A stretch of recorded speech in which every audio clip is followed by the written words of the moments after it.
입니다. 자, 우리 옆에 분들과 인사하실까요? 당신과의 만남이 내 인생의 축복입니다. 이렇게 인사하겠습니다.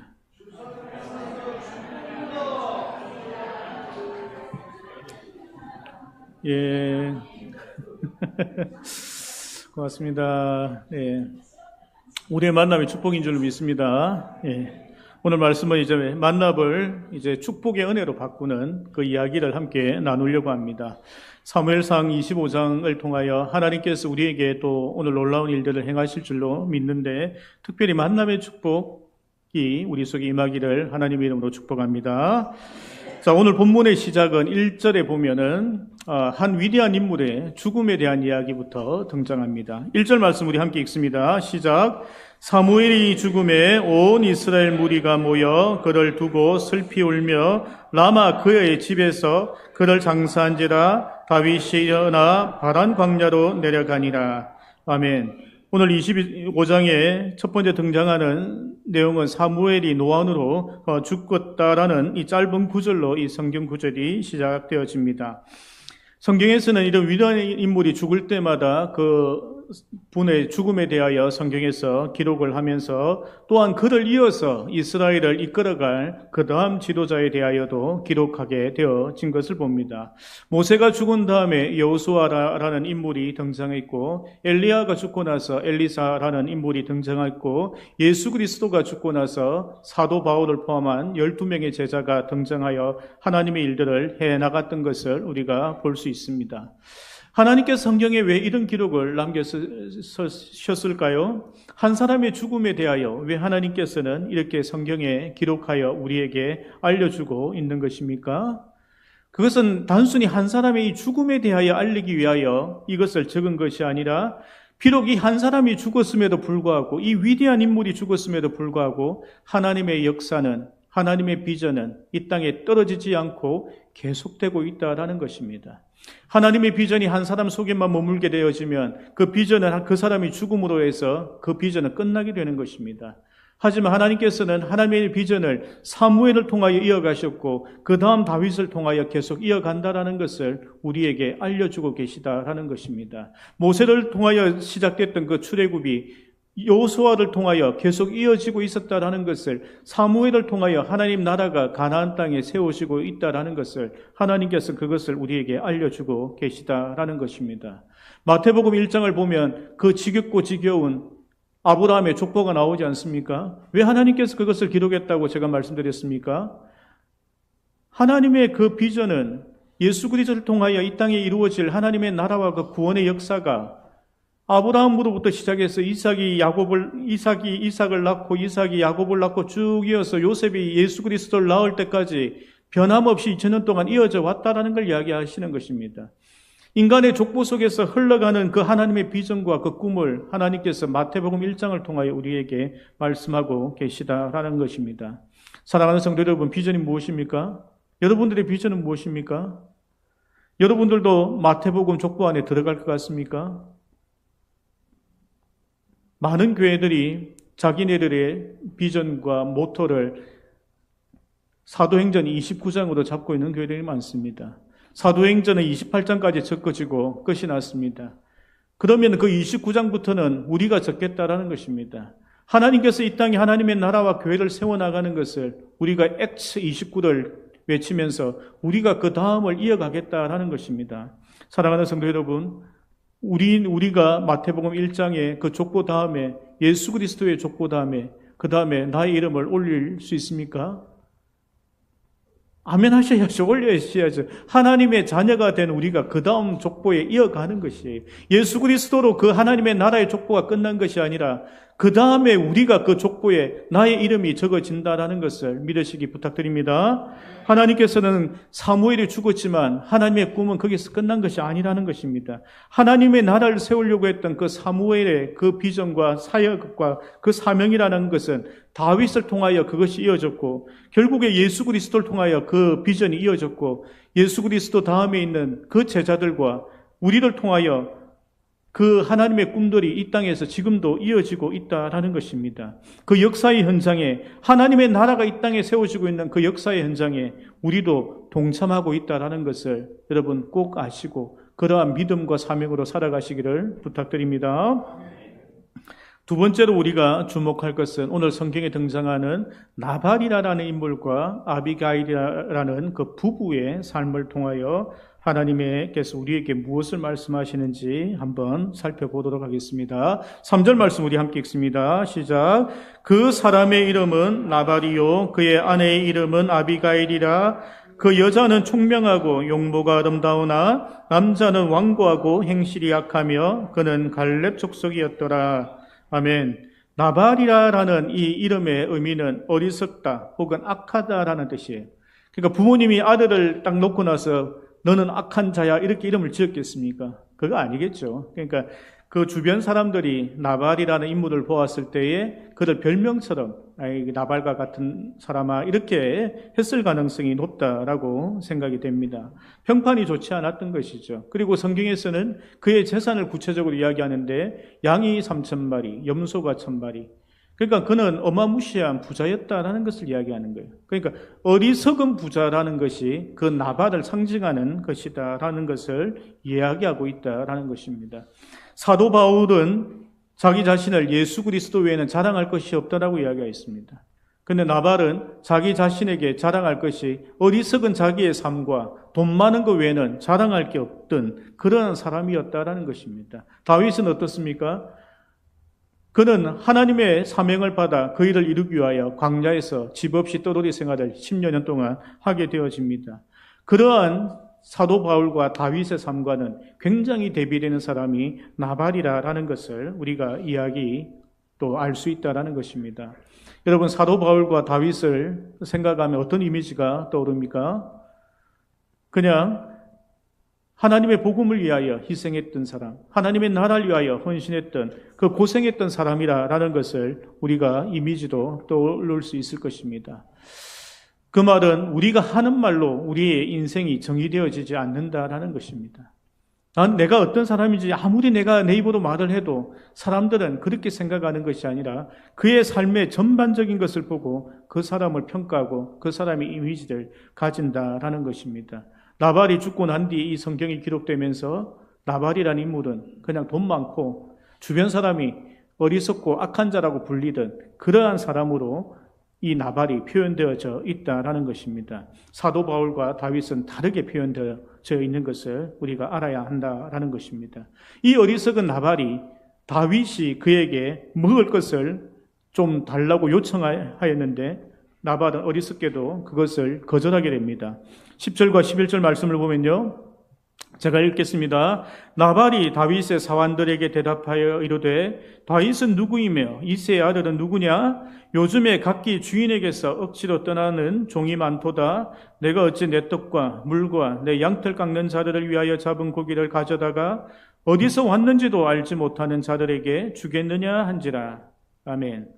나발은 어리석게도 지금 당장 자기의 재산을 조금 나누어서 다윗과 다윗의 부하들에게 주는 것을 아까워했다라는 것입니다. 그런데 우리가 지난번에 살펴봤던 선한 사마리아인 비유를 통하여 우리가 무엇을 배웠습니까? 공경에 처한 자들에게 하나님의 긍휼을 베푸는 것은 그것은 하나님의 구원에 이르는 영생을 얻는 것이다라는 것을 우리가 보았던 것입니다. 그러니까 나발은 결국에 하나님의 긍휼보다는 돈을, 재물을 더 중요하게 여겼던 그러한 인생을 살았던 사람이라는 것입니다. 이러한 선택은 나발에게 위기로 다가오게 되었습니다. 13절 말씀입니다. 우리 함께 읽어볼까요? 시작. 다윗이 자기 사람들에게 이르되 너희는 각기 칼을 차라 하니 각기 칼을 차매 다윗도 자기 칼을 차고 400명가량은 데리고 올라가고 200명은 소유물을 곁에 있게 하였니라. 아멘. 다윗이 400명을 데리고 나발을 치러 가려고 한 것입니다. 다윗이 쳐들어가서 나발의 목숨이 위험해지고 그가 지키려고 했던 재물도 위험에 빠지는 그러한 상황이 되어졌다라는 것입니다. 하지만 이 위험을 극복하게 한 것은 나발 자신이 아니고 자기가 부리고 있던 그 하인들의 지혜로 그가 위기에서 벗어나게 됩니다. 14절부터 16절 말씀을 보면요.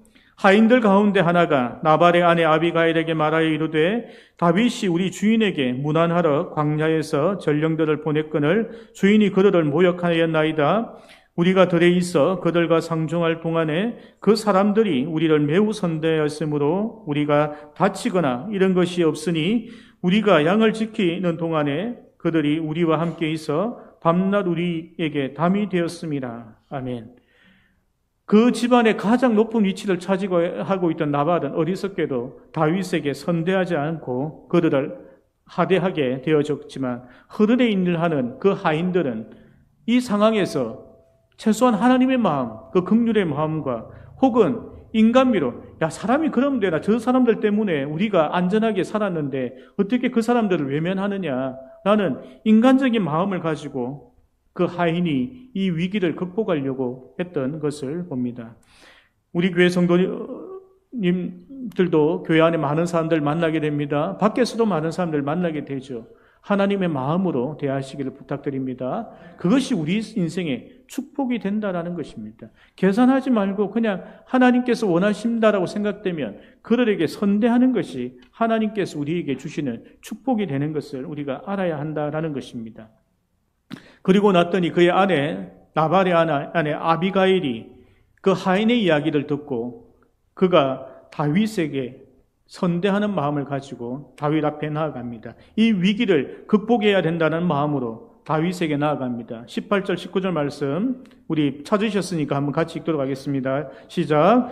아비가일이 급히 떡 200덩이와 포도주 2가죽 부대와 잡아서 요리한 양 5마리와 볶은 곡식 5서아와 건포도 100송이와 무화과 뭉치 200개를 가져다가 나귀들에게 싣고 소년들에게 이르되 나를 앞서 가라 나는 너희 뒤에 가리라 하고 그의 남편 나발에게는 말하지 아니하니라. 아멘. 아비가일은 다윗을 만나려고 음식을 준비합니다. 그 음식들 중에 양 5마리라는 것은 자기가 가지고 있던 양 3,000마리에 비하면 엄청 작은 숫자죠. 그냥 거기에 조금 더 건포도와 이런 것들을 준비해서 갔던 거예요. 그 정도만의 선대로도 자기의 재산을 지킬 수 있는데 나발은 그러지 않고 아비가일은 이 문제를 해결하기 위하여 다윗에게 선대하게 되어지는 것을 보아집니다. 여러분 이 성경 본문을 읽으면서 생각나는 신약 성경의 비유가 있습니까? 부자와 나사로 이야기가 저는 생각이 났습니다. 그 내용은 이렇습니다. 부자가 살고 있었고 그 부자가 먹는 음식들 중에서 떨어지는 것을 땅에 떨어지는 것을 주워 먹기 위하여 나사로가 그 부잣집 대문에 앉아서 구걸하면서 살고 있었습니다. 그 두 사람이 죽어서 나사로는 천국에 가서 아브라함의 품에 있게 되고 부자는 지옥에 갔습니다. 근데 부자가 지옥에서 보니까 자기 집 앞에서 구걸하던 나사로가 천국에 가 있는 거예요. 그래서 하나님께 아브라함에게 요청합니다. 나사로를 좀 나에게 보내서 물을 찍어서 나의 입술에 대어 좀 이 갈급한 내 입술을 좀 적시게 하소서라고 부탁을 드립니다. 그랬더니 아브라함이 거절을 하죠. 너는 그 땅에서 풍족하게 살았고 나사로는 힘들게 살지 않았느냐? 나사로가 이 천국에서 위로를 받는 그것이 당연한 일이 아니냐라고 이야기하면서 천국과 지옥은 서로 왕래할 수가 없으니 결국에 나사로는 지옥에 가서 너에게 물을 줄 수 없다라고 이야기합니다. 이 비유에서는 부자는 지옥 간다는 말 아닙니다. 부자가 지옥 가고 가난하면 천국 간다는 말이 아니고 긍휼을 베풀지 않은 자들이 지옥에 간다는 이야기를 하고 있다라는 것입니다. 그랬더니 그 이야기를 들은 부자가 다시 아브라함에게 부탁을 합니다. 나사로를 다시 이 땅에 보내셔서 자기 형제 5명에게 좀 복음을 전해주세요. 너 이렇게 살다가 너희들도 나처럼 지옥에 올 것 같아라는 그 복음을 좀 전해주세요 라고 이야기했더니 아브라함이 이렇게 이야기하죠. 누가복음 16장 29절에서 31절 말씀, 이거는 우리가 함께 보도록 할게요. 함께 읽습니다. 시작. 아브라함이 이르되 그들에게 모세와 선지자들이 있으니 그들에게 들을지니라. 이르되 그렇지 아니 아버지 아브라함이여 만일 죽은 자에게서 그들에게 가는 자가 있으면 회개하리이다. 이르되 모세와 선지자들에게 듣지 아니하면 비록 죽은 자 가운데서 살아나는 자가 있을지라도 권함을 받지 아니하리라 하였다 하시니라. 아멘. 무슨 말인가 하면요. 29절에 아브라함이 이르되 그들에게 모세와 선지자들이 있으니라고 이야기합니다. 신약시대에 모세와 선지자들이 있습니까? 없죠. 2000년 전에 죽었죠. 근데 있다라는 말은 뭡니까? 그들이 남겨둔 성경이 있다라는 거예요. 모세오경도 있고 이사야서도 있고 미가서도 있고 호세아서도 있다라는 거예요. 그 선지자들이 남겨뒀던 글이 있지 않느냐. 그 말씀대로 살아라고 한 거예요. 그러니까 30절에 다시 부자가 이렇게 이야기하는 거예요. 아버지 아브라함이여 만일 죽은 자에게서 그들에게 가는 자가 있으면 회개하리이다. 그러니까 죽은 자 가운데서 그러니까 천국이나 지옥에 갔던 사람이 다시 살아나서 가서 복음을 전하면은 그러면 그들이 회개하지 않겠습니까? 라고 이야기한 거예요. 그러니까 31절에 다시 아브라함이 이야기합니다. 이르되 모세와 선지자들에게 듣지 아니하면, 그러니까 하나님의 말씀 이미 주어진 성경대로 살지 않는 사람 같으면은 비록 죽은 자 가운데서 살아나는 자가 있을지라도 권함을 받지 아니하리라 하였다 하시니라. 아무리 죽었다가 살아나서 천국은 이렇다 지옥이 이렇다라고 이야기한다고 하더라도 하나님 말씀 이미 주어져 있는데 그 말씀을 듣지 않는 자들은 아무리 누군가가 부활해서 가서 증거한다고 하더라도 그 말 듣지 않는다라는 것입니다. 이 성경을 통하여 우리가 알 수 있는 것이 무엇입니까?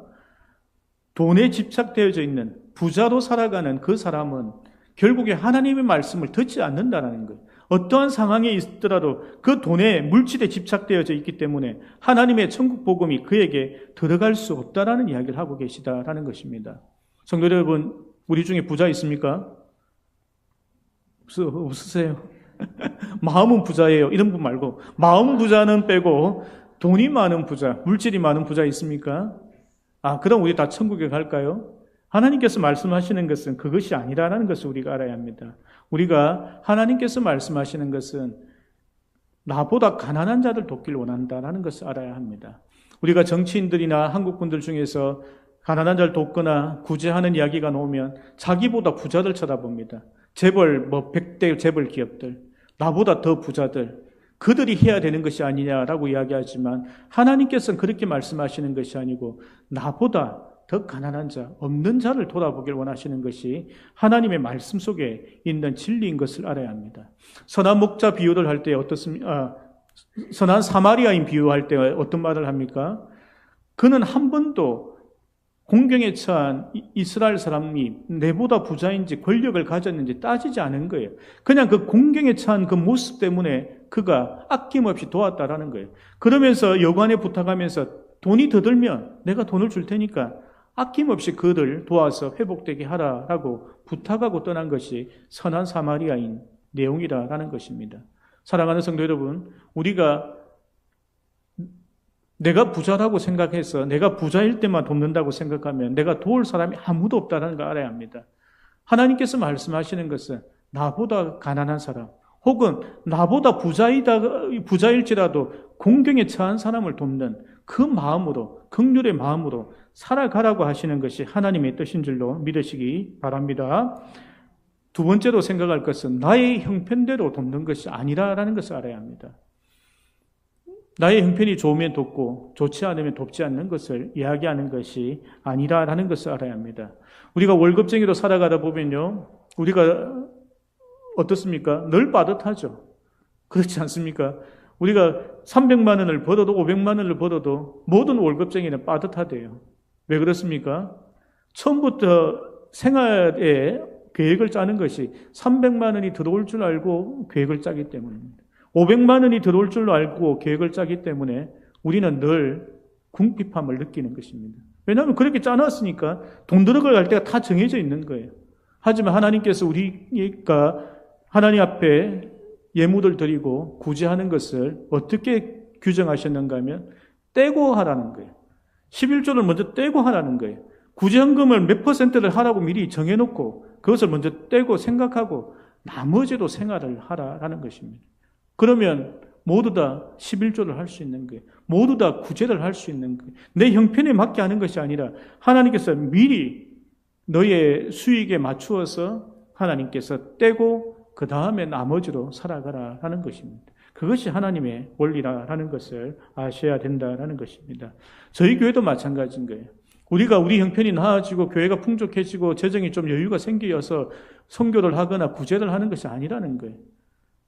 우리 교회보다 형편이 어려운 선교사, 그 교회들을 돌아보며 그들에게 구제하고 선교하고 도우라는 것이 하나님의 뜻인 것입니다. 우리 상황을 다 우리 쓸 거 다 쓰고 남는 걸로 하면 교회 그렇게 안 됩니다. 수십억의 빚이 있고 또 수천만 원의 빚이 있는 교회들도 다 그것을 떼서 먼저 구제하고 선교하고 그 다음에 자기 교회 형편을 돌아본다라는 것을 아셔야 된다라는 것입니다.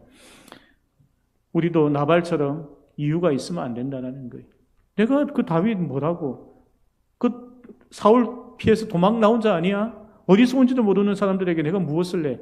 그런 이유와 핑계가 있는 것이 아니라 하나님께서는 어떠한 상황에든 나보다 어려운 자 혹은 공경에 처한 자 그들을 나의 형편 생각하지 않고 미리 그들을 위하여 떼서 그들에게 섬기라라는 것이 하나님의 뜻이다라는 것입니다.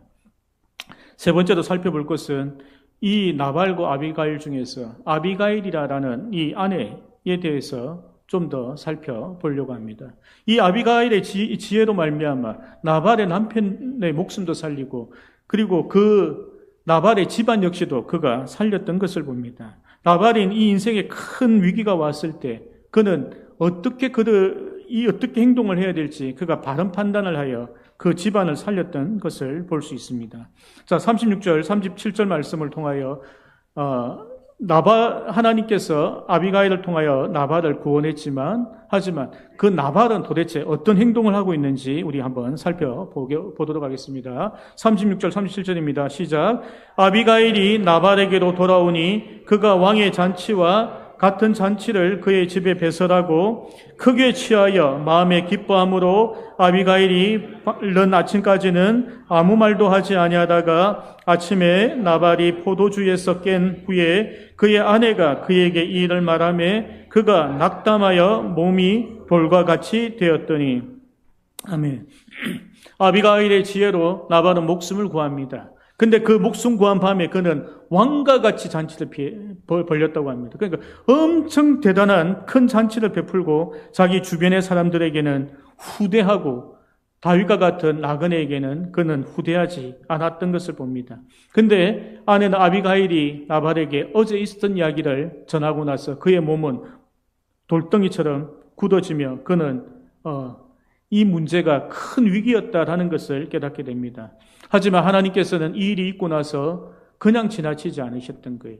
그 나발의 행동에 대하여 하나님께서는 그냥 지나치지 않고 나발에게 큰 벌을 주시는데 38절 39절입니다. 한 열흘 후에 여호와께서 나발을 치심에 그가 죽으니라. 나발이 죽었다 함을 다윗이 듣고 이르되 나발에게 당한 나의 모욕을 갚아주사 종으로 악한 일을 하지 않게 하신 여호와를 찬송할지로다. 여호와께서 나발의 악행을 그의 머리에 돌리셨도다 하니라. 아멘. 하나님께서 이 일을 그냥 두지 않고 나발에게 직접 심판하셨던 거예요. 나발을 죽이셨던 거예요. 그러므로 다윗은 내가 나발을 직접 죽였으면 큰 일이 일어났겠구나.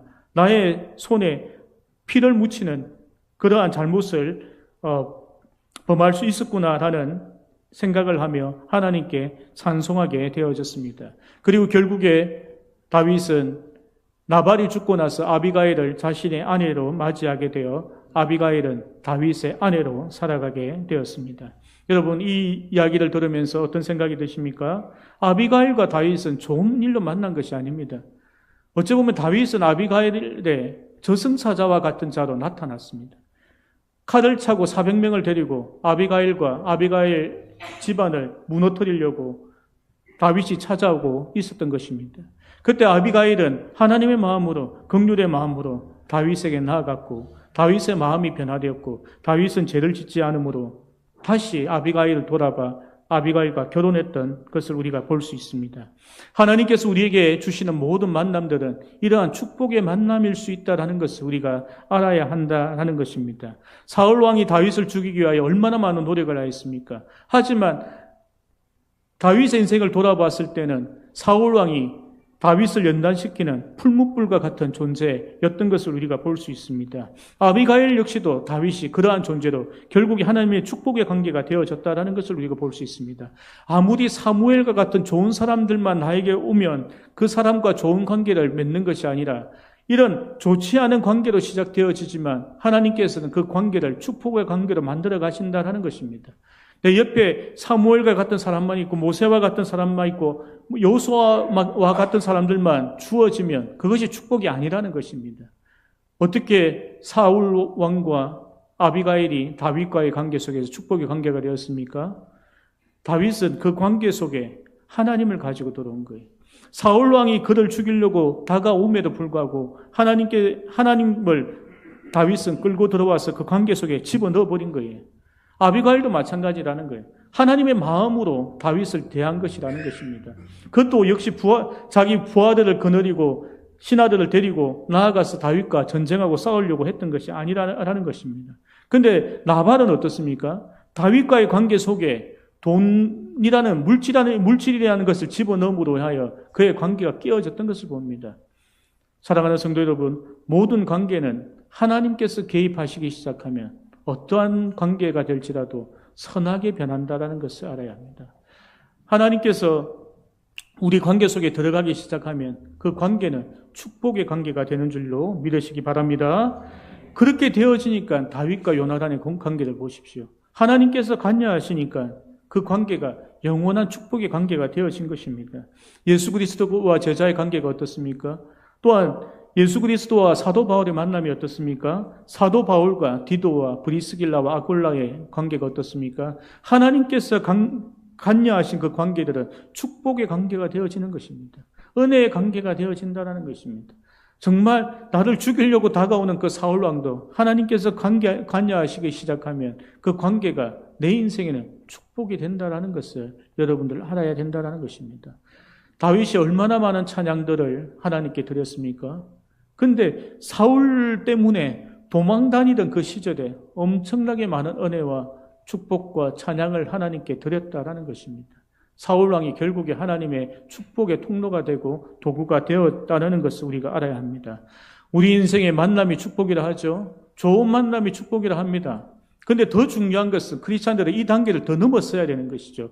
좋은 사람만 나에게 좋은 관계 축복이 아니라 나쁜 사람이라고 할지라도 나에게 악함을 행하는 사람이라고 할지라도 그 중간에 하나님께서 관여하기 시작하시면 그것이 축복의 관계가 되어진다라는 것입니다. 사랑하는 성도 여러분, 우리가 그런 축복의 삶을 살기를 하나님의 이름으로 축복합니다. 말씀을 맺고 정리합니다. 오늘 나발이라는 인물과 아비가일이라는 인물을 통하여 하나님께서 우리에게 교훈하길 원하시는 것은 하나님께서는 항상 모든 사람들에게 하나님의 마음으로 하나님의 긍휼로 하나님의 선하심으로 대하기를 원하신다라는 것입니다. 그 관계의 마지막이 결국에는 하나님께서 아름다운 관계로 다윗과 아비가일을 결혼시킴으로써 더 풍성하고 아름다운 관계로 완성해 가신다라는 것입니다. 그러므로 우리가 기도할 때에 좋은 사람을 달라고 우리 자녀들에게 좋은 사람 붙여달라고 기도하는 그 기도를 넘어서서 하나님께서 모든 관계에 관여하시고 간섭해달라고 기도하는 것이 중요하다라는 것입니다. 나에게 잘해주는 사람에게 잘해주는 것은 모든 사람이 그렇게 한대요. 예수님께서 그러시더라고. 근데 그것이 아니고 나에게 악하게 대하는 사람을 위하여도 기도하고 선한 것을 베푸는 것이 하나님께서 우리에게 명령하고 계시다라는 것을 모두 다 깨달으시고 그런 축복이 우리에게, 그 말씀이 우리에게 이루어지기를 축복합니다. 우리 같이 기도합니다.